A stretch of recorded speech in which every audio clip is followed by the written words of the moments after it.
SK news Mulbagal digital ಸುದ್ದಿವಾಹಿನಿಗೆ ಸ್ವಾಗತ. ಪ್ರತಿಷ್ಠಿತ ವಿದ್ಯಾಸಂಸ್ಥೆಗಳಲ್ಲಿ ಒಂದಾಗಿರ್ತಕ್ಕಂಥ ಬಹಳ ಹಳೆ ಒಂದು ಸಂಸ್ಥೆ ನಮ್ಮ ಈ ಒಂದು ಪ್ರಸಿದ್ಧ ವಿನಾಯಕ ವಿದ್ಯಾಸಂಸ್ಥೆಯ ಗೌರವಾನ್ವಿತ ಅಧ್ಯಕ್ಷರು, ನನ್ನ ಬಾಲ್ಯ ಸ್ನೇಹಿತರು, ವಕೀಲ ಮಿತ್ರರಾಗಿರ್ತಕ್ಕಂಥ ಶೇಷಾದ್ರಿ ಸರ್ ಅವರೇ, ಕಾರ್ಯಕ್ರಮದಲ್ಲಿ ಉಪಸ್ಥಿತಕ್ಕಂಥ ಈ ಸಂಸ್ಥೆಯ ಉಪಾಧ್ಯಕ್ಷರು, ಹಿರಿಯರು, ಪೂಜ್ಯರಾಗಿದ್ದಂಥ ರಘುನಾಥ್ ಸರ್ ಅವರೇ, ಕಾರ್ಯಕ್ರಮದಲ್ಲಿ ಉಪಸ್ಥಿತಕ್ಕಂಥ ಹಿರಿಯರು, ಪೂಜ್ಯರು, ಸಂಸ್ಥೆಯ ಕಾರ್ಯದರ್ಶಿಗಳಾಗಿರ್ತಕ್ಕಂಥ ಸುಬ್ರಹ್ಮಣ್ಯಣ್ಣವರೇ, ಈ ಕಾರ್ಯಕ್ರಮದಲ್ಲಿ ಉಪಸ್ಥಿತಕ್ಕಂಥ ನಿರ್ದೇಶಕರಾಗಿರ್ತಕ್ಕಂಥ ನಿವೃತ್ತ ಶಿಕ್ಷಕರು ಆಗಿರ್ತಕ್ಕಂಥ ಲಕ್ಷ್ಮಣ್ ಸರ್ ಅವರೇ, ಮುಖ್ಯವಾಗಿ ನಾವು ಬಹಳ ಮೊದಲಿನಿಂದ ಕೂಡ ಬಹಳ ಪ್ರೀತಿಯಿಂದ ಕರೀತಕ್ಕಂಥದ್ದು ಮಸೂದ್ ನಾನು ಅಂತಾನೆ ಕರೆಯೋದು ಎಲ್ಲಾದ್ರೂ ಸಿಕ್ಕಿದ್ರೆ. ಸೊ ಅಷ್ಟು ಆತ್ಮೀಯತೆ ಅವರಿಗೆ. ಈ ಸಂಸ್ಥೆ ಮುಖ್ಯವಾಗಿ ಈ ಒಂದು ಒಳ್ಳೆ ಈ ಸಂಸ್ಥೆ ಒಂದು ಅಭ್ಯುದಯಕ್ಕೆ ಶ್ರಮಿಸ್ತಾ ಇರ್ತಕ್ಕಂಥ ನಿರ್ದೇಶಕರಾಗಿರ್ತಕ್ಕಂಥ ಮಸೂದ್ ಅವರೇ, ಕಾರ್ಯಕ್ರಮದಲ್ಲಿ ಉಪಸ್ಥಿತಕ್ಕಂಥ ನನ್ನ ಆತ್ಮೀಯರು, ಸ್ನೇಹಿತರು, ನಮ್ಮ ಮುಖ್ಯ ಶಿಕ್ಷಕರು ಆಗಿರ್ತಕ್ಕಂಥ ಸತ್ಯನಾರಾಯಣ ಸರ್ ಅವರೇ, ಮುಖ್ಯವಾಗಿ ನನಗೆ ತುಂಬಾ ಮೊದಲಿನಿಂದ ಕೂಡ ಅಬ್ಬಯ್ಯ ಅವರು ಬಹಳ ಪ್ರೀತಿ. ಸುಮಾರು 20 ವರ್ಷದ ಒಂದು ಸ್ನೇಹಿತರು ನಮ್ಗೆ ಅಬ್ಬಯ್ಯ ಅವರು. ನಮ್ಮ ಪ್ರಾಂಶುಪಾಲರಾಗಿರ್ತಕ್ಕಂಥ ಅಬ್ಬಯ್ಯ ಸರ್ ಅವರೇ, ಎಲ್ಲ ಉಪನ್ಯಾಸಕ ವೃಂದದವರೇ ಮತ್ತು ಎಲ್ಲ ಶಿಕ್ಷಕ ವೃಂದದವರೇ, ವೇದಿಕೆ ಒಂದು ಮುಂಭಾಗದಲ್ಲಿ ಆಸನರಾಗಿರ್ತಕ್ಕಂಥ ಪ್ರೀತಿಯ ಮಕ್ಕಳೇ ಮತ್ತು ಪತ್ರಿಕಾ ಮತ್ತು ದೃಶ್ಯ ಮಾಧ್ಯಮದಿಂದ ಬಂದಿರತಕ್ಕಂಥ ನಮ್ಮ ಚಲಪತಿ ಸರ್ ಅವರೇ, ನಮ್ಮ ಜಗದೀಶ್ ಅವರೇ, ಶಂಕರ್ ಅವರೇ, ನನ್ನ ಸ್ನೇಹಿತ ಆಗಿರ್ತಕ್ಕಂಥ ನರಸಿಂಹ ಶೆಟ್ಟಿ ಅವರೇ, ಪ್ರೀತಿಯ ಮಕ್ಕಳೇ, ಅಧ್ಯಕ್ಷರಿಂದ ಹಿಡಿದು ಬಹಳಷ್ಟು ಜನ ಅರ್ಥಪೂರ್ಣವಾಗಿ ಅರ್ಥಗರ್ಭಿತವಾಗಿ ಮಾತಾಡಿದ್ದಾರೆ. ಈ ಸಂಸ್ಥೆಗೆ ನನ್ನ ಸ್ನೇಹಿತ ಆಗಿರ್ತಕ್ಕಂಥ ಶೇಷಾದ್ರಿ ಅವರು ಕರೆದಾಗ ನಾನು ಮೊನ್ನೆನೆ ಬರಬೇಕಾಯಿತು, ಕಾರಣಾಂತರಗಳು ಬರ್ಲಿಕ್ಕಾಗಲಿಲ್ಲ. ಆದ್ರೆ ಮೊನ್ನೆ ಫೋನ್ ಮಾಡಿ ಇಲ್ಲ ನೀವು ಒಂದು ಕಾರ್ಯಕ್ರಮಕ್ಕೆ ಬರಬೇಕು ಅಂದಾಗ ಬಹಳ ಸಂತೋಷದಿಂದ ಒಪ್ಪಿಕೊಂಡೆ. ಯಾಕಂದ್ರೆ ಈ ಸಂಸ್ಥೆ ಬಗ್ಗೆ ನನಗೆ ಬಹಳ ಗೌರವ ಇದೆ. ನಮ್ಮ ತಂದೆ ಕೂಡ ಈ ಸಂಸ್ಥೆ ಬಗ್ಗೆ ಹೇಳ್ತಾ ಇದ್ರು. ಬಹಳಷ್ಟು ಮುನಿಯಪ್ಪ ಅಂತ ಏನು ಅವರು ಉಲ್ಲೇಖ ಮಾಡಿದ್ರು, ಮುಖ್ಯ ಶಿಕ್ಷಕರು ನಮ್ಮ ತಂದೆಯವರು ಬಹಳ ಸ್ನೇಹಿತರು. ಸೊ ಆ ನಿಟ್ಟಿನಲ್ಲಿ ಈ ಸಂಸ್ಥೆ ಬೆಳೆದು ಬಂದಂತ ರೀತಿ, ಇಲ್ಲಿ ವಿದ್ಯಾರ್ಜನೆ ಮಾಡಿದಂತ ಮಕ್ಕಳು ಅವರು ಎಂತ ಒಂದು ಎತ್ತರಕ್ಕೆ ಬೆಳೆದಿದ್ದಾರೆ ಅಂತಕ್ಕಂಥ ನಿದರ್ಶನಗಳು ಬಹಳಷ್ಟಿದೆ. ಸೊ ಆ ನಿಟ್ಟಿನಲ್ಲಿ ಒಂದು ಈ ಸಂಸ್ಥೆ ನನಗೆ ತಿಳಿದಾಗೆ ಕಾಸಿಗಾಗಿ ಕೆಲಸ ಮಾಡ್ತಾ ಇರ್ತಕ್ಕಂಥ ಸಂಸ್ಥೆ ಅಲ್ಲ, ಸೇವೆಯನ್ನ ಮನದಲ್ಲಿಟ್ಕೊಂಡು ಸೇವೆಗಾಗಿ ಕೆಲಸ ಮಾಡ್ತಾ ಇರ್ತಕ್ಕಂಥ ಒಂದು ಪ್ರತಿಷ್ಠಿತ ಸಂಸ್ಥೆ ಅಂತ ನನ್ನ ಮನದಾಳದ ಒಂದು ಮಾತು ಇದಾಗಿದೆ. ಇದರಲ್ಲಿ ಯಾವ ಒಂದು ತಪ್ಪು ಇಲ್ಲ ಅಂತ ಕೂಡ ನಾನು ಭಾವಿಸ್ತೇನೆ. ಆದ್ಮೇಲೆ ನಾವೆಲ್ಲರೂ ಕೂಡ ಮಕ್ಕಳು ಒಳ್ಳೆ ಶಿಕ್ಷಣವನ್ನು ಪಡಿತಾ ಇದ್ದೀವಿ. ಶಿಕ್ಷಣ ಜೀವನದಲ್ಲಿ ಮಕ್ಕಳಿಗೆ ಬಹಳ ಪ್ರಮುಖವಾಗಿರ್ತಕ್ಕಂಥ ಒಂದು ಘಟ್ಟ. ಕುವೆಂಪು ಅವರು, ರಾಷ್ಟ್ರಕವಿ ಕುವೆಂಪು ಅವರು ನಮಗೆ ಶಿಕ್ಷಣ ಎಷ್ಟು ಮುಖ್ಯ ಅಂತ ಒಂದ್ ಕಡೆ ವ್ಯಾಖ್ಯಾನ ಮಾಡ್ತಾರೆ. ಮಗು ಹುಟ್ಟುತ್ತಲೇ ವಿಶ್ವಮಾನವ. ಆ ಮಗು ಬೆಳೀತಾ ಬೆಳೀತಾ ಮನುಷ್ಯ ಅಲ್ಪಮಾನವನ್ನ ಆರಿಸ್ಕೊಳ್ತಾನೆ. ಅಲ್ಪಮಾನವನಾಗಿರ್ತಕ್ಕಂಥವನ್ನ ಮತ್ತೆ ವಿಶ್ವಮಾನವದತ್ತ ಕೊಂಡೊಯ್ಯಬೇಕಾದ್ರೆ ಶಿಕ್ಷಣ ಅಗತ್ಯ ಅಂತಕ್ಕಂಥ ಮಾತನ್ನ ಉಲ್ಲೇಖ ಮಾಡ್ತಾ ಇದ್ದಾರೆ ಕುವೆಂಪು ಅವರು. ಏನಿದೆ ಅರ್ಥ? ಹುಟ್ಟಿದಾಗ ಮಕ್ಕಳು ನಾವು ಆ ಮಗುಗೆ ನಿಷ್ಕಲ್ಮಶವಾದಂತ ಮನಸ್ಸು, ಇದು ಮಾಡಬಹುದಾ ಮಾಡಬಾರ್ದ, ಇದು ತಪ್ಪಾ ಸರಿಯಾ ಅಂತ ಆ ಮಗು ಗೊತ್ತಿರಲ್ಲ. ನಿಷ್ಕಲ್ಮಶವಾದಂತ ದೇವರಿಗೆ ಹೋಲಿಸ್ತಾರೆ ಮಕ್ಕಳನ್ನ. ಕಾಲಕ್ರಮೇಣ ಏನಾಗ್ತೀವಿ, ಬೆಳಿತೀವಿ. ಮನುಷ್ಯರಾಗಿ ಬೆಳೆದಾಗ ಮನುಷ್ಯ ಬಹಳ ಅಲ್ಪಮಾನವನಾಗ್ತಾನೆ. ಯಾಕಂದ್ರೆ ದುರಾಸೆಗಳು ಅವನನ್ನು ಆವರಿಸಿಕೊಂಡಿರ್ತದೆ, ಕೆಟ್ಟ ಅಭ್ಯಾಸಗಳು ಅವನ್ನ ಆವರಿಸಿಕೊಂಡಿರ್ತದೆ. ಅವನು ತುಳಿಬೇಕು, ನಾನು ಮೇಲ್ ಬರಬೇಕು, ಅವನೆಲ್ಲಾದ್ರೂ ಹೋಗ್ಲಿ ನಾನ್ ಬದುಕಿದ್ರೆ ಸಾಕು ಅಂತ ಒಂದು ಕೆಟ್ಟ ಆಲೋಚನೆಗಳನ್ನ ಮೈ ತುಂಬಿಸ್ಕೊಂಡು ಜೀವನದಲ್ಲಿ ಒಬ್ಬ ಅಲ್ಪಮಾನವ ಅನ್ಸ್ಕೊಳ್ತಾನೆ. ಅಂತ ಕೆಟ್ಟ ಆಲೋಚನೆಗಳನ್ನ ಅವನಲ್ಲಿ ಹೋಗ್ಲಾಡಿಸ್ಬೇಕಾದ್ರೆ ಅವನಿಗೆ ಶಿಕ್ಷಣ ಕೊಟ್ರೆ ಅವನಲ್ಲಿರ್ತಕ್ಕಂಥ ಕೆಟ್ಟ ಆಲೋಚನೆಗಳು ಹೋಗಿ ಒಳ್ಳೆಯ ಆಲೋಚನೆ ಮುಂದೆ ಸಾಕ್ತಾನೆ. ಅಂತ ಆಲೋಚನೆ ಕಡೆ ಅವನು ಮುಂದೆ ಸಾಕ್ಬೇಕಾದ್ರೆ ಶಿಕ್ಷಣ ಅಗತ್ಯ ಅಂತಕ್ಕಂಥ ಮಾತನ್ನ ಪ್ರತಿಪಾದಿಸಿದ್ರು ಯಾರು? ಕುವೆಂಪು. ಸೊ ಇದನ್ನು ನಾವು ಹಿನ್ನೆಲೆ ತಗೊಂಡಾಗ ನಾನು ಕೆಲವಾರು ಮಾತುಗಳನ್ನು ತಮ್ಮ ಮುಂದೆ ನಾನು ವ್ಯಕ್ತಪಡಿಸಲಿಕ್ಕೆ ಇಷ್ಟಪಡ್ತೇನೆ. ಆದ್ಮೇಲೆ ನಾನು ಪ್ರತಿ ಕಡೆ ಹೇಳ್ತಾ ಇದ್ದೇನೆ, ನಮ್ಮ ಬದುಕು ಯಾವತ್ತೂ ನಮ್ಮ ಕೈಯಲ್ಲಿದೆ, ನಮ್ಮ ಬದುಕು ಇನ್ನೊಬ್ಬರ ಕೈಯಲ್ಲಿಲ್ಲ. ಯಾಕಂತ ಹೇಳಿದ್ರೆ ನೀವು ಮುಖ್ಯವಾಗಿ ಜೀವನದಲ್ಲಿ ಒಂದು ಕಡೆ ತಂದೆ ತಾಯಿಗಳನ್ನ ಇನ್ನೊಂದು ಕಡೆ ನಿಮ್ಗೆ ವಿದ್ಯಾರ್ಜನೆ ಮಾಡಿದಂತ ಗುರುಗಳನ್ನ ಆದರ್ಶವಾಗಿ ತಗೋಬೇಕು. ಯಾಕೆ ಆದರ್ಶವಾಗಿ ತಗೋಬೇಕು ಅನ್ನೋದಕ್ಕೆ ನಮ್ಮಲ್ಲಿ ಬಹಳಷ್ಟು ಉದಾಹರಣೆಗಳಿದೆ. ಚರಿತ್ರೆಗಳನ್ನು ಓದಬೇಕು, ಚರಿತ್ರೆಗಳನ್ನು ಅಧ್ಯಯಿಸಬೇಕು.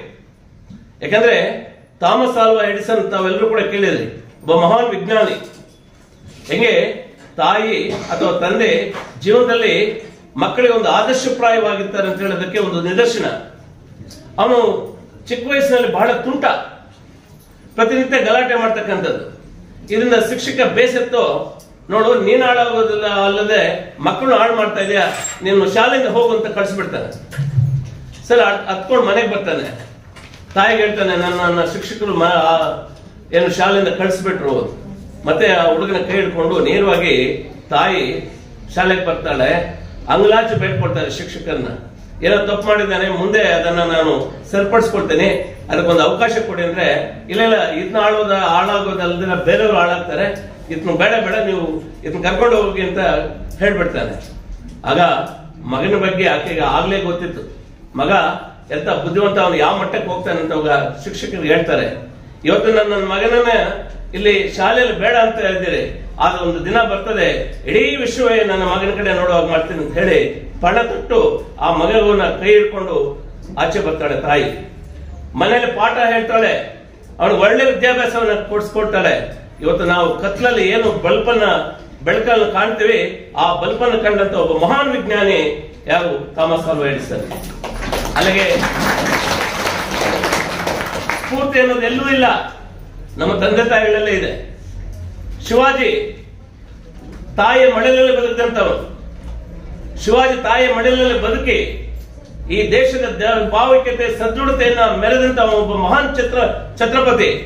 ಆತನ ಮಳೆ ಬೆಳೆದಿದ್ದು ತಾಯಿಯ ಮಡಿಲಲ್ಲಲ್ವೇ? ಅಷ್ಟೇಕೆ ನಮ್ಮ ತಂದೆ ಒಬ್ಬ ರೈತ, ಆತನಲ್ಲಿ ಎಷ್ಟು ಸಮಯ ಪ್ರಜ್ಞೆ ಇದೆ. ಒಬ್ಬ ತಂದೆ ಆಗಿರ್ತಕ್ಕಂಥ ಬೆಳಗ್ಗೆ ಎದ್ದು ತೋಟಕ್ಕೆ ಹೋಗಿ ಏನು ನಿಷ್ಠಾವಂತಿಕೆಯಿಂದ ಕೆಲಸ ಮಾಡ್ತಾನೆ ತಂದೆ, ದೇಶಕ್ಕೆ ಅನ್ನ ಕೊಡ್ತಾನೆ, ತನ್ನ ವೃತ್ತಿಯಲ್ಲಿ ಪ್ರಾಮಾಣಿಕತೆಯನ್ನು ತೋರ್ಪಡಿಸಿದಂತ ಒಬ್ಬ ತಂದೆ ನಮಗೆ ಸ್ಫೂರ್ತಿ ಅಲ್ವೇ? ಇವರನ್ನು ಸ್ಫೂರ್ತಿಯಾಗಿ ತಗೊಂಡು ಜೀವನದಲ್ಲಿ ಮುಂದೆ ಸಾಗುವಂತ ಕೆಲಸವನ್ನ ನಾವು ಮಾಡಬೇಕಾಗ್ತಕ್ಕಂಥ ಅನಿವಾರ್ಯತೆ ಇವತ್ತು ಮುಂದೆ ಪೀಳಿಗೆ ಹರಿಸಿಕೊಡ್ತಕ್ಕಂಥ ನಿಮ್ಮ ಮೇಲಿದೆ ಅಂತಕ್ಕಂಥದ್ದು ನನ್ನ ಆಶಾಭಾವನೆ. ನೋಡಿ ಮಕ್ಕಳೇ, ಇವತ್ತು ನೀವು ಪರೀಕ್ಷೆಯನ್ನು ಎದುರಿಸ್ತಾ ಇದ್ದೀರಿ. ಈ ಪರೀಕ್ಷೆಯನ್ನು ಮುಗಿಸ್ತೀರಿ, ಉತ್ತೀರ್ಣ ಆಗ್ತೀರಿ. ಆದ್ರೆ ಮುಂದೆ ಜೀವನದ ಒಂದು ಪರೀಕ್ಷೆ ಅನ್ನೋದಿದೆ, ಅದನ್ನು ಬಹಳ ದಿಟ್ಟದಿಂದ ಎದುರಿಸಬೇಕಾಗ್ತದೆ. ಯಾಕಂತ ಹೇಳಿದ್ರೆ ಜೀವನದ ಒಂದು ಜೀವನದ ಒಂದು ಪರೀಕ್ಷೆಯಲ್ಲಿ ಏನಂತ ಹೇಳಿದ್ರೆ, ನಾವು ಬದುಕುವಾಗ ನಮ್ಮ ಜೀವನದಲ್ಲಿ ಅನೇಕ ಅಡೆತಡೆಗಳು ಬರ್ತವೆ, ಅಪಮಾನಗಳು ಬರ್ತವೆ, ಅಪಹಾಸ್ಯಗಳು ಬರ್ತವೆ, ನಿಂದನೆಗಳು ಬರ್ತವೆ, ಕಷ್ಟಗಳು ಬರ್ತವೆ, ಅನೇಕ ಸಮಸ್ಯೆಗಳು ನಮ್ಗೆ ಎದುರಾಗ್ತದೆ. ಇವೆಲ್ಲವನ್ನು ಕೂಡ ಮೆಟ್ಟಿ ನಿಂತಾಗ ಜೀವನದಲ್ಲಿ ನಾವು ಏನಾದ್ರೂ ಸಾಧಿಸಲಿಕ್ಕೆ ಸಾಧ್ಯ ಆಗ್ತದೆ. ಇದಕ್ಕೆ ನಮ್ಮ ಅನೇಕ ನಿದರ್ಶನಗಳಿದ್ದಾವೆ. ಇವತ್ತು ಡಾಕ್ಟರ್ BR ಅಂಬೇಡ್ಕರ್ ಅವರು ನಾನು ಉದಾಹರಣೆ ತಗೊಳ್ತೇನೆ. ಈ ದೇಶ ಕಂಡಂತ ಒಬ್ಬ ಪ್ರತಿಭಾನ್ವಿತ ನಾಯಕ. ಒಂದು ಕಾಲದಲ್ಲಿ ಬ್ರಿಟಿಷರು ಹೇಳಿದ್ರು, ಏನಕ್ಕೆ ಇವರು ಸ್ವಾತಂತ್ರ್ಯ ಅಂತ ಪರಿತಪಿಸ್ತಾ ಇದ್ದಾರೆ ಭಾರತೀಯರು, ಒಂದು ಸಂವಿಧಾನವನ್ನು ರಚಿಸಿಕೊಳ್ತಕ್ಕಂಥ ಪ್ರಬುದ್ಧರಲ್ಲ ಇವರು, ದಡ್ರು ಅಂದ್ರು ನಮ್ಮನ್ನ. ಆದ್ರೆ ಚಿಕ್ಕ ವಯಸ್ಸಿನಿಂದೆಲ್ಲ ಬಡತನದಲ್ಲಿ ಹುಟ್ಟಿ ಅನೇಕ ಅಪಮಾನಗಳನ್ನು ಎದುರಿಸಿ ಈ ಜೀವನನೇ ಬೇಡ ಅನ್ನೋ ಮಟ್ಟಕ್ಕೆ ಅಪಮಾನಗಳನ್ನು ಎದುರಿಸಿದಂತ ಒಬ್ಬ ಅಂಬೇಡ್ಕರ್ ಎಲ್ಲ ಕಷ್ಟಗಳನ್ನು ಮೆಟ್ಟಿ ನಿಂತು ಒಂದು ಅದ್ಭುತವಾದಂತಹ ಭವ್ಯ ಸಂವಿಧಾನವನ್ನು ರಚಿಸಿ ಭಾರತೀಯರು ದಡ್ಡರಲ್ಲ ಪ್ರಬುದ್ಧರಂತ ಇಡೀ ವಿಶ್ವಕ್ಕೆ ಸಾರಿದಂತ ಒಬ್ಬ ಮಹಾನ್ ಚೇತನ ಯಾರು? Doctor BR Ambedkar. ಅವರು ಕಷ್ಟದಲ್ಲಿದೆ ಅಂತ ಆವತ್ತೇ ಅವರು ಹಿಂದೆ ಹೋಗಿದ್ರೆ ಒಂದು ಇತಿಹಾಸವನ್ನು ಸೃಷ್ಟಿ ಮಾಡಲಿಕ್ಕೆ ಸಾಧ್ಯ ಆಗ್ತಾ ಇತ್ತಾ?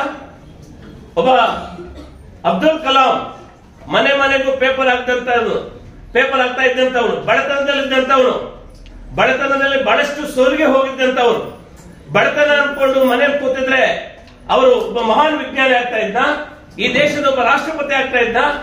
ಅವರಲ್ಲಿ ಒಂದು ಶಿಸ್ತು ಸಂಯಮ ಇದ್ದಿದ್ದರಿಂದ ಆ ಬಡತನ ಯಾವುದು ಅಡ್ಡು ಬರಲಿಲ್ಲ. ಒಂದು ಇತಿಹಾಸವನ್ನು ಸೃಷ್ಟಿ ಮಾಡುವುದಂತ ಅಬ್ದುಲ್ ಕಲಾಂ ಒಂದು ಇತಿಹಾಸ ನಮ್ಮ ಮುಂದಿಲ್ವಾ? ಅನೇಕ ಕಷ್ಟಗಳನ್ನು ಮೆಟ್ಟಿ ನಿಲ್ಲಿಲ್ವಾ? ಏನು ಬೀದಿ ದೀಪಗಳ ಕೆಳಗಡೆ ಹೋದಂತ ಸರ್ ವಿಶ್ವೇಶ್ವರಯ್ಯ ಒಬ್ಬ ವಿಶ್ವವಿಖ್ಯಾತಿ ಏನು ಇಂಜಿನಿಯರ್ ಅನ್ಸ್ಕೊಳ್ಳಿಲ್ವಾ? ಸೊ ಇವೆಲ್ಲವೂ ಕೂಡ ನಾವು ನಿದರ್ಶನಗಳಾಗಿ ತಗೋಬೇಕಾಗ್ತದೆ. ಅವರು ಎಷ್ಟೇ ಅಪಮಾನಗಳು ಸಮಸ್ಯೆಗಳು ಎದುರಾದ್ರೂ ಕೂಡ ಅವನ್ನೆಲ್ಲೂ ಕೂಡ ಮೆಟ್ಟ ನಿಂತು ಅವರ ಇವತ್ತು ಹೆಸರುಗಳು ಸುವರ್ಣಾಕ್ಷರಗಳಲ್ಲಿ ಬರೆದಿದೆ ಅಂತ ಇತಿಹಾಸವನ್ನು ಸೃಷ್ಟಿ ಮಾಡುವಂತವರು ತಾವಾಗಬೇಕು. ಯಾವತ್ತು ಬಡತನ ನಮ್ಮ ಬೆಳವಣಿಗೆ ಮಾನದಂಡವಾಗಬಾರದು. ಇದನ್ನು ನೀವು ಗಮನದಲ್ಲಿ ಇಟ್ಕೊಂಡು ಬದುಕಬೇಕಾಗ್ತದೆ. ಅಷ್ಟೇ ಅಲ್ಲ, ಜೀವನದಲ್ಲಿ ನಾವು ಯಾವತ್ತೂ ಕೂಡ ತಪ್ಪುಗಳನ್ನು ಮಾಡ್ಲಿಕ್ಕೆ ಹೋಗಬಾರ್ದು. ಕೆಲವೊಮ್ಮೆ ತಪ್ಪುಗಳು ಅನಿವಾರ್ಯ ಆಗ್ತದೆ. ಅದನ್ನ ಜೀವನದಲ್ಲಿ ಸರಿದಿದ್ಕೊಳ್ತಕ್ಕಂಥ ಪ್ರವೃತ್ತಿಗಳನ್ನು ನಾವು ಬೆಳೆಸ್ಕೋಬೇಕು. ಒಬ್ಬ ಚಿಂತಕರು ಒಂದು ಕಡೆ ಹೇಳ್ತಾರೆ, ತಮ್ಮ ಕಳಕಳಿಯನ್ನು ನಾನು ಮೊನ್ನೆ ಕೂಡ ಹೇಳಿದೆ, ಒಬ್ಬ ಚಿಂತಕರು ಒಂದು ಕಳಕಳಿಯನ್ನು ವ್ಯಕ್ತಪಡಿಸ್ತಾರೆ. ನಾವೊಂದು ಕಲ್ಲನ್ನು ಕೆತ್ತಿದ್ರೆ ಅದು ಶಿಲ್ಪಿಯಾಗಿ ರೂಪುಗೊಳ್ತದಂತೆ, ಆದ್ರೆ ಜೀವನದುದ್ದಕ್ಕೂ ಕೆತ್ತಿದ್ರು ಕೂಡ ಶಿಲ್ಪಿಯಾಗಿ ರೂಪುಗೊಳ್ಳದೆ ಇರ್ತಕ್ಕಂಥ ವಸ್ತು ಈ ಪ್ರಪಂಚದಲ್ಲಿ ಏನಾದ್ರು ಇದ್ರೆ ಮನುಷ್ಯ ಅಂತ. ಯಾಕೆ? ನಮ್ಮ ದುರಾಲೋಚನೆಗಳು, ನಮ್ಮ ಕೆಟ್ಟ ಆಲೋಚನೆಗಳು, ನಮ್ಮ ನಕಾರಾತ್ಮಕ ಚಿಂತನೆಗಳು ಮನುಷ್ಯನನ್ನು ಅಲ್ಪಮಾನವನ್ನಾಗಿಸಿಕೊಂಡು ನಾವು ಯಾವತ್ತೂ ಕೂಡ ಶಿಲ್ಪಿ ಆಗ್ಲಿಕ್ಕೆ ಸಾಧ್ಯ ಇಲ್ಲ ಅಂತ ಪ್ರವೃತ್ತಿಗಳನ್ನು ಬೆಳೆಸ್ಕೊಳ್ತಾ ಇರ್ತಕ್ಕಂಥ ಕಳಕಳಿಯನ್ನು ವ್ಯಕ್ತಪಡಿಸೋದು. ಯಾಕಂದ್ರೆ ನಿಮ್ಮಲ್ಲಿ ನಾನು ಕಳಕಳಿಯಿಂದ ಮನವಿ ಮಾಡ್ತಕ್ಕಂಥದ್ದು ಇಷ್ಟೇ, ಇವತ್ತಿನ ಮಕ್ಕಳು ಈ ದೇಶದ ಒಂದು ಭಾವೈಕ್ಯತೆ, ಒಂದು ಸದೃಢತೆಯನ್ನು ಕಾಪಾಡ್ಕೊಂಡು ಹೋಗ್ತಕ್ಕಂಥ ಪರಿಪೂರ್ಣವಾದಂತಹ ಜವಾಬ್ದಾರಿ ಇವತ್ತು ನಿಮ್ಮ ಮುಂದಿದೆ. ತಾವೆಲ್ಲರೂ ಕೇಳಿದೆ, ಭಗತ್ ಸಿಂಗ್ 24 ವರ್ಷ ವಯಸ್ಸು, ಚಿಕ್ಕ ವಯಸ್ಸಿನಲ್ಲಿ ನೇಣಗಂಬ ಹೇರಿದಂತ ಒಬ್ಬ ಮಹಾನ್ ಚೇತನ. ಆತನಿಗೆ ಇನ್ನೇನು ಕೆಲವೇ ಕ್ಷಣಗಳಲ್ಲಿ ನೇಣಗಂಬವನ್ನು ಹತ್ತಿಸ್ತಾರೆ. ಅವರನ್ನು ಕರ್ಕೊಂಡು ಬಂದಾಗ ಇನ್ನೇನು ಕೆಲವೇ ಕ್ಷಣಗಳಲ್ಲಿ ನೇಣಗಂಬ ಹತ್ತಿಸುವಂತಹ ಸಂದರ್ಭದಲ್ಲಿ ಗಳಗಳಗಳನ್ನೇ ನಗ್ತಾ ಇರ್ತಾನೆ.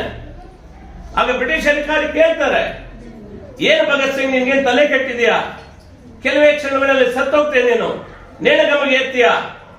ನಿನ್ಗೇನು ಏನು ಭಯ ಅನ್ನೋದಿಲ್ವಾ ಅಂದಾಗ ಆಗ ಆತನು ಮುಗುಳ್ನಗೆಯಿಂದ ನಗ್ತಾ ಹೇಳ್ತಾನೆ ಆ ಅಧಿಕಾರಿ, ಬ್ರಿಟಿಷ್ ಅಧಿಕಾರಿಗೆ, ನೋಡಿ ಸ್ವಾಮಿ, ನಾವು ಭಾರತೀಯರು ಹೀಗೆ, ನಾವು ರಾಷ್ಟ್ರ ಪ್ರೇಮ ಅನ್ನೋದು ನಮ್ಮಲ್ಲಿ ಆ ರೀತಿ ಇರ್ತದೆ. ನಾವು ಸತ್ತೋದ್ರೂ ಪರವಾಗಿಲ್ಲ, ಈ ದೇಶವನ್ನ ಕಾಪಾಡುವಂತ ಎಂದ ಸಂದಿಗ್ಧ ಪರಿಸ್ಥಿತಿ ಬಂದರೂ ಕೂಡ ಇದನ್ನ ಇದೇ ರೀತಿಯಲ್ಲಿ ನಾವು ಸ್ವೀಕರಿಸ್ತೀವಿ. ಬಹುಶಃ ಇಂಥ ದೃಶ್ಯವನ್ನ ಭಾರತದಲ್ಲಿ ಬಿಟ್ಟರೆ ನೀನು ಎಲ್ಲೂ ಕೂಡ ನೋಡಲಿಕ್ಕೆ ಸಾಧ್ಯ ಇಲ್ಲ. ಈ ಒಂದು ದೃಶ್ಯವನ್ನು ಆನಂದಿಸು ಅಂತ ಹೇಳ್ತಾನೆ ಬ್ರಿಟಿಷ್ ಅಧಿಕಾರಿಗೆ. ಇಂಥ ಮಹಾನ್ ಚೇತನಗಳು ಹುಟ್ಟು ಹೋಗಿರ್ತಕ್ಕಂಥ ನಾಡು ಇದು. ದಯವಿಟ್ಟು ನಿಮ್ಮಲ್ಲಿ ನಾನು ಕಳಕಳಿಯಿಂದ ಮನವಿ ಮಾಡ್ತಕ್ಕಂಥದ್ದು, ತಾವೆಲ್ಲರೂ ಕೂಡ ಪರೀಕ್ಷೆ ನಡೆಸ್ತಾ ಇದ್ದೀರಿ. ಆ ಭಗವಂತನ ಅನುಗ್ರಹ ನಿಮ್ಮ ಮೇಲೆ ಇರಬೇಕು. ಇವತ್ತಿನ ಮಕ್ಕಳು ನಾಳಿನ ಒಂದು ಪ್ರಜೆಗಳು. ನೀವು ಈ ದೇಶದ ಭಾವೈಕ್ಯತೆ, ಸದೃಢತೆಯನ್ನು ತಾವೆಲ್ಲರೂ ಕೂಡ ಮನಸ್ಸಿನಲ್ಲಿ ಇಟ್ಕೊಂಡು ಒಳ್ಳೆಯ ಒಂದು ಬದುಕನ್ನು ಕಂಡುಕೊಳ್ಳುವಂತ ಒಂದು ವ್ಯವಸ್ಥೆ ಇವತ್ತು ನೀವು ಆ ನಿಟ್ಟಿನಲ್ಲಿ ಸಾಗಿದಾಗ ಮಾತ್ರ ನಿಮಗೆ ಜನ್ಮ ಕೊಟ್ಟಂತ ತಂದೆ ತಾಯಿಗಳು, ನಿಮಗೆ ಬೋಧನೆ ಮಾಡ್ತಕ್ಕಂಥ ನಿಮ್ಮ ಗುರುಗಳಿಗೆ ಒಂದು ನೀವು ಸಮರ್ಪಣೆ ಮಾಡ್ತಕ್ಕಂಥ ಒಂದು ಏನು ಗೌರವ ಅಂತ ಕೂಡ ನನ್ನ ಭಾವನೆ. ವಿಶೇಷವಾಗಿ ಈ ಸಂದರ್ಭದಲ್ಲಿ ನಮ್ಮ ಸ್ನೇಹಿತರಿರ್ತಕ್ಕಂಥ ಶೇಷಾದ್ರಿ ಅವ್ರ ಬಗ್ಗೆ ಕೂಡ ಹೇಳ್ಬೇಕು. ಬಹುಶಃ ಅವಾಗ ನಾನು ಬೆಂಗಳೂರಿಗೆ ಹೋದಾಗ ಅಥವಾ ಅವರು ಮುಳಬಾಲ್ ಬಂದಾಗ ಭೇಟಿ ಆಗ್ತಾ ಇರ್ತೀವಿ. ಅವ್ರು ಪ್ರತಿ ಸಲನೂ ಹೇಳ್ತಾ ಇರ್ತಾರೆ, ಏನೋ ಮಕ್ಕಳ ಒಂದು ಸೇವೆ ಮಾಡುವ ಒಂದು ಅವಕಾಶ ನನಗೆ ಸಿಕ್ಕಿದೆ. ಪ್ರತಿ ಸಲನೂ ಶಾಲೆ ಬಗ್ಗೆ ಒಂದಲ್ಲ ಒಂದು ರೀತಿ ನನಗೆ ಪ್ರಸ್ತಾವನೆ ಮಾಡ್ತಾರೆ. ನನ್ನ ಜೊತೆಗೆ ನನಗೆ ಬೆನ್ನೆಲುಬಾಗಿ ನನ್ನ ಆಡಳಿತ ಮಂಡಳಿ ಇದೆ, ನನಗೆ ಬೆನ್ನೆಲುಬಾಗಿ ನನ್ನ ಶಿಕ್ಷಕರಿದ್ದಾರೆ, ನನ್ನ ಉಪನ್ಯಾಸಕರಿದ್ದಾರೆ. ನಾನು ಏನೋ ಒಂದು ಮಾಡ್ತೀನಿ. ಹಿಂದೆ ಏನು ಒಂದು ಇತಿಹಾಸ ಸೃಷ್ಟಿ ಮಾಡಿತ್ತು ಆ ಸಂಸ್ಥೆ, ನಮ್ಮ ನಿರ್ದೇಶಕರ ಮತ್ತು ಎಲ್ಲ ಸಿಬ್ಬಂದಿ ವರ್ಗದ ಒಂದು ಸಹಾಯದಿಂದ ಏನೋ ಒಂದು ಸೃಷ್ಟಿ ಮಾಡೇ ಮಾಡ್ತೀನಿ ಅಂತಕ್ಕಂಥ ಒಂದು ಅಚಲವಾದಂತ ಒಂದು ಮನಸ್ಸನ್ನು ಇಟ್ಕೊಂಡು ಇವತ್ತು ಕೆಲಸ ಮಾಡ್ತಾ ಇದ್ದಾರೆ. ಹಾಗಾಗಿ ಅವರಿಗೆ ಆ ಭಗವಂತ ಅಷ್ಟೈಶ್ವರ ಆರೋಗ್ಯ ಕೊಟ್ಟು ಅವರನ್ನು ಚೆನ್ನಾಗಿಟ್ಟಿರಲಿ. ಈ ಸಂಸ್ಥೆಯನ್ನ ಅತ್ಯುನ್ನತ ಒಂದು ಎತ್ತರಕ್ಕೆ ಬೆಳೆಸ್ತಕ್ಕಂಥ ಒಂದು ಶಕ್ತಿ ಅವ್ರಿಗೂ ಮತ್ತು ಅವರ ಆಡಳಿತ ಮಂಡಳಿಗೆ ಮತ್ತು ವಿಶೇಷವಾಗಿ ಉಪನ್ಯಾಸದ ಮತ್ತು ಶಿಕ್ಷಕರಿಗೆ ಆ ಭಗವಂತ ಅದನ್ನ ನೀಡಲಿ ಅಂತ ಕೂಡ ನಾನು ಭಾವಿಸ್ತಾ, ಸೊ ಮತ್ತೊಮ್ಮೆ ಮಗದೊಮ್ಮೆ ನಾನು ಮತ್ತೆ ಹೇಳ್ತಾ ಇದ್ದೀನಿ, ನಿಮ್ಮ ಬದುಕು ನಿಮ್ಮ ಕೈಯಲ್ಲಿದೆ, ನಿಮ್ಮ ಬದುಕು ಇನ್ನೊಬ್ಬರ ಕೈಯಲ್ಲಿಲ್ಲ. ನಾನು ಹೇಗೆ ಬದುಕಬೇಕು, ಮುಂದೆ ನಾನು ಹೇಗಾಗಬೇಕು, ನನ್ನ ಬದುಕು ಯಾವ ರೀತಿ ಇರಬೇಕು, ಅದಕ್ಕೆ ಜೀವನದಲ್ಲಿ ಗುರಿಯನ್ನು ಇಟ್ಕೋಬೇಕು. ಸ್ವಾಮಿ ವಿವೇಕಾನಂದ ಅದೇ ಹೇಳಿದ್ದು, ದುಡ್ಡಿಲ್ಲದವನು ಬಡವನಲ್ಲ. ಯಾರು ಜೀವನದಲ್ಲಿ ಗುರಿ ಇಲ್ಲದೆ ಬದುಕ್ತಾನೋ ಅವನೇ ಸಮಾಜದ ಕಟ್ಟಕಡೆಯ ಬಡವ ಅಂತ. ಸೊ ಅದಕ್ಕೆ ಗುರಿಯನ್ನು ಇಟ್ಕೊಳ್ಳಿ.